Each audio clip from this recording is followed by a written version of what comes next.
আগামী ৩ দিনে বৃষ্টির প্রবণতা তুলনামূলক কম থাকবে বলে জানিয়েছে আবহাওয়া অধিদপ্তর। তবে বিচ্ছিন্নভাবে দেশের বিভিন্ন এলাকায় বজ্রসহ বৃষ্টি হতে পারে। এদিকে ১৭ জুলাইয়ের পর আবারও বাড়তে পারে বর্ষণ। পাশাপাশি মাসের শেষ দিকে বঙ্গোপসাগরে একটি লঘুচাপ সৃষ্টিরও আভাস দিয়েছে আবহাওয়া অফিস।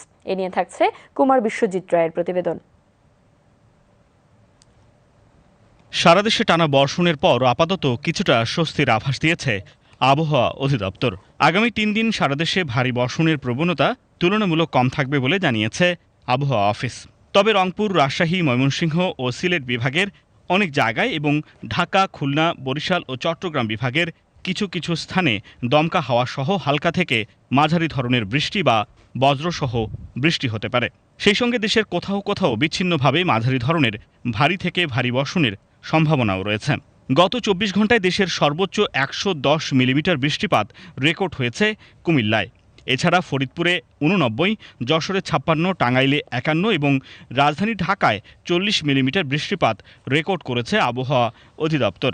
১৪, ১৫, ১৬ এই ৩ দিনে বৃষ্টিপাতের যে স্বাভাবিক ট্রেন্ড এটা অব্যাহত থাকবে। তবে বিগত কয়েকদিন যেরকম আমরা অতি ভারী বৃষ্টিপাত দেখতে পেয়েছি, এরকম বৃষ্টিপাত হয়তো বা দেখতে পারবো না।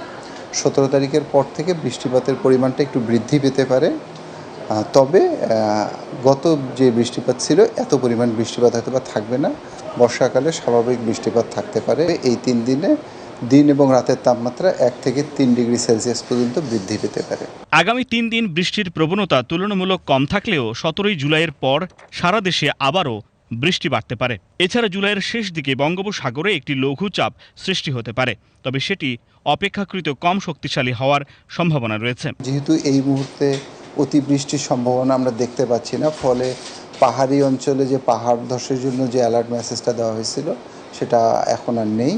এবং সমুদ্র বন্দরের জন্য গভীর সঞ্চালনশীল মেঘমালা উইথ আপনার বায়ুচাপের তারতম্যের কারণে যে ৩ নম্বর সিগন্যাল ছিল সেটাও আমরা তুলে নিয়েছি।